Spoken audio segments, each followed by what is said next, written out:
प्रधानमंत्री उन तमाम 8 चीतों को, उनके क्रेट्स को अब ये खोल दिया गया। और ये देखिए, पहला चीता खुद फोटोग्राफी करते हुए। ये बहुत ज़्यादा ये महत्वपूर्ण पल। आप सोचिए, 70-75 साल हो गए हमारे देश में चीते विलुप्त हो गए थे, और उस विलुप्ति के बाद कई सालों तक बहुत विचार विमर्श के बाद कि आखिरकार फिर से हमारे जंगलों में कैसे चीतों की वापसी हो सके। ये देखिए, ये वही चीते, अब हमारे नामीबिया के ये चीते अब कूनो नेशनल पार्क में पहुंच चुके हैं। ये आसपास के वातावरण को देख रहे हैं, महसूस कर रहे हैं, क्योंकि एक बहुत ही अलग इन्हें एहसास हो रहा होगा नामीबिया के जंगलों से। अब ये सीधे भारत के जंगलों में कूनो नेशनल पार्क में अब ये पहुंच चुके हैं। प्रधानमंत्री इस बहुत ही महत्वपूर्ण क्षण का लुत्फ उठाते हुए और उन तस्वीरों को अपने कैमरे में कैद करते हुए, साथ में आपने देखा मध्य प्रदेश के मुख्यमंत्री शिवराज सिंह चौहान भी मौजूद थे। कुल 8 चीतों को हिंदुस्तान लाया गया है। जैसा कि हमने बताया कि इनमें 5 मादा चीता हैं और 3 नर चीता हैं। इन 8 चीतों को आपने देखा, प्रधानमंत्री ने विशेष जो क्रेट्स थे उन क्रेट्स को खोल दिया गया, और फिर वो सभी 8 चीते अब मुक्त हो चुके हैं। लेकिन ये अभी जंगलों में नहीं जाएंगे, ये एक बहुत ही ख़ास एरिया बनाया गया है।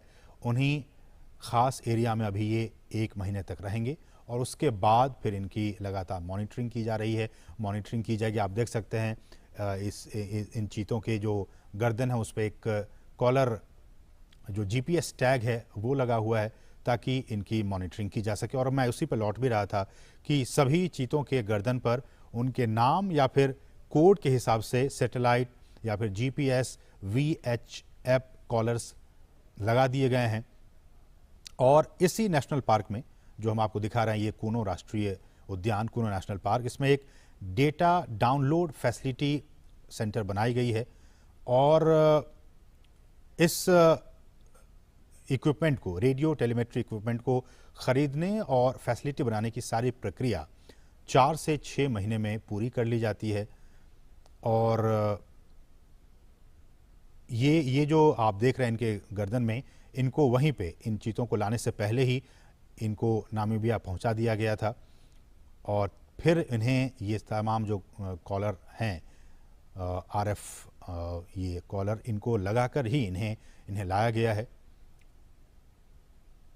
रेडियो कॉलर हैं इन्हें, और इनकी ताकि इनकी जो ट्रैकिंग है, इनकी निगरानी वो हो सके रेडियो कॉलर के ज़रिए।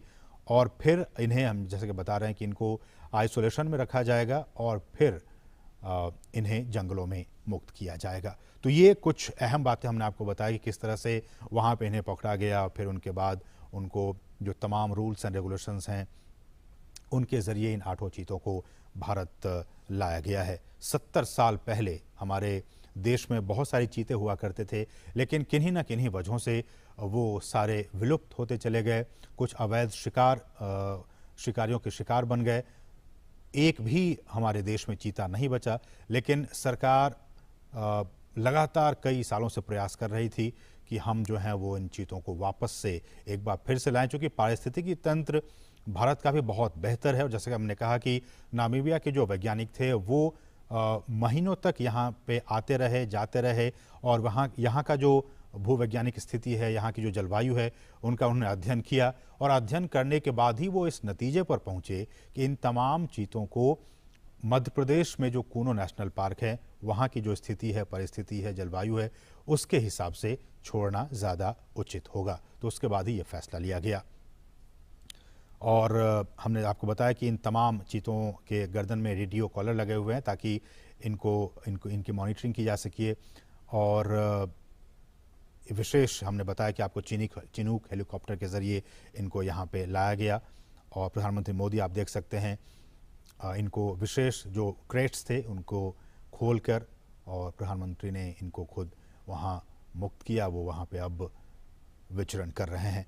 जो चीता प्रोजेक्ट है, अगर मैं इसकी बात करूं, ये भी बहुत महत्वपूर्ण है आपके लिए जानना कि किस तरह से भारत में चीतों को एक बार फिर से बसाने की यहाँ पे कार्य योजना बनाई गई और इस योजना के तहत 5 साल में देश के कई नेशनल पार्क में ऐसी उम्मीद की जा रही है, जो हमारे वैज्ञानिक हैं, जीव वैज्ञानिक हैं, उनकी तरफ से ये कहा जा रहा है कि अगर ये ट्रांसलोकेशन और यहाँ पे ये सारी चीज़ें सही अनुमान के मुताबिक प्लानिंग के हिसाब से सब कुछ ठीक रहा, तो आने वाले 5 से 10 साल में इनके ज़रिए और भी जो बच्चे होंगे उनको ऐसे उम्मीद की जा रही है कि 40 से 50 चीते पैदा होंगे और फिर उनको देश के अलग अलग नेशनल पार्क में फिर उन्हें बसाया जाएगा। बहुत ही महत्वपूर्ण, अभी तो सिर्फ ये 8 चीते कूनो नेशनल पार्क में आए हैं, लेकिन इन के बाद इनकी जब आबादी बढ़ेगी, ऐसी उम्मीद की जा रही है कि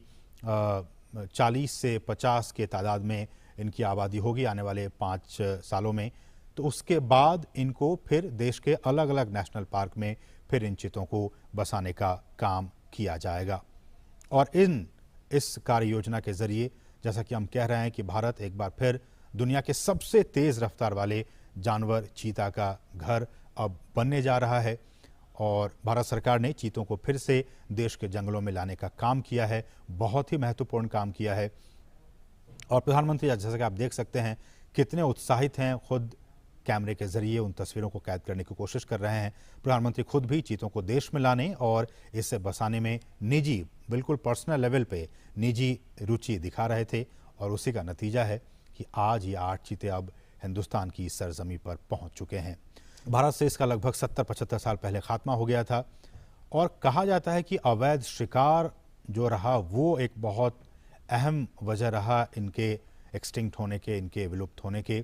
ज़्यादा शिकार और ये भी कहा जाता है कि जो चीतों का जो नेचुरल हैबिटेट था उनको भी काफ़ी नुकसान पहुंचा था, इसलिए धीरे धीरे विलुप्त हो गए। बहरहाल देश में चीतों को फिर से लाया गया है और हमारे जो जंगल हैं उनका जो इकोसिस्टम है, उनका जो पारिस्थितिकी तंत्र है, ये अब उनके लिए वरदान साबित हो सकता है। जैसा कि हम सभी जानते हैं कि ये जो जानवर है, ये जो चीता है, वो खुले मैदानों में रहते हैं। उनका आवास मुख्य रूप से वहीं होता है जहां उनके लिए शिकार अच्छी खासी तादाद में मौजूद होते हैं। घास के मैदान हो, झाड़ियां हो, खुले जंगल हो, अर्ध शुष्क वातावरण और थोड़ा सा ज़्यादा तापमान उनके लिए सही होता है। तो थोड़ा ज़्यादा तापमान हो, हम जानते हैं कि मध्य प्रदेश का ये इलाका ज़्यादा तापमान इनका रहता है यहाँ पे 12 महीने, इसलिए भी हमारे जो वैज्ञानिक हैं उन्होंने कहा कि ये काफ़ी उचित होगा यहाँ पे इन्हें रखना। घास के मैदान हैं, झाड़ियाँ हैं, खुले जंगल हैं, ये तमाम चीज़ें इनके अनुकूल हैं इनको यहाँ पे रखने के लिए, इसलिए यहाँ पे इन्हें लाया गया।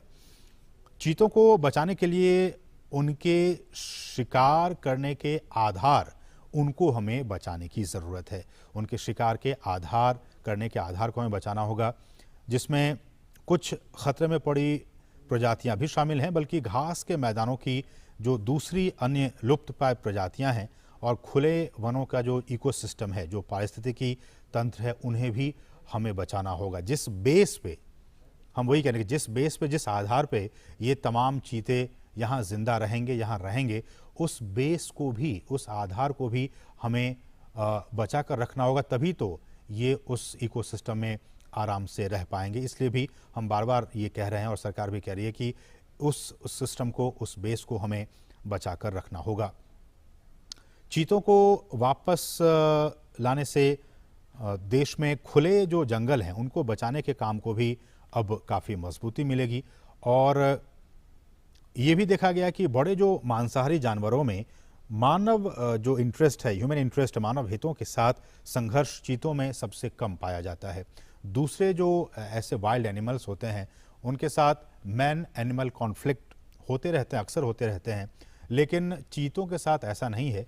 वन विभाग के अधिकारी, नामीबिया से जुड़े अधिकारी, इन तमाम अधिकारियों की कई महीनों से लगातार बैठकें हो रही थी ताकि ये सारा जो काम है वो बहुत ही इजी वे में हो सके। और इसके लिए जो साइट सर्वे का काम है उसका फैसला लिया गया था। और हालांकि इसके बाद ये भी खबरें आई कि वैसे राज्यों में इन्हें छोड़ा जाए जहां की पहले से चीता पाए जाते थे और उन्हें ही प्रायोरिटी बेसिस पर उन राज्यों को सिलेक्ट किया जाए। तो उसके बाद नाम आया, गुजरात का नाम आया, राजस्थान का नाम आया, छत्तीसगढ़ का नाम आया, मध्य प्रदेश का नाम आया कि ये ऐसे राज्य हैं जहाँ की आज से 70 साल पहले चीता पाए जाते थे।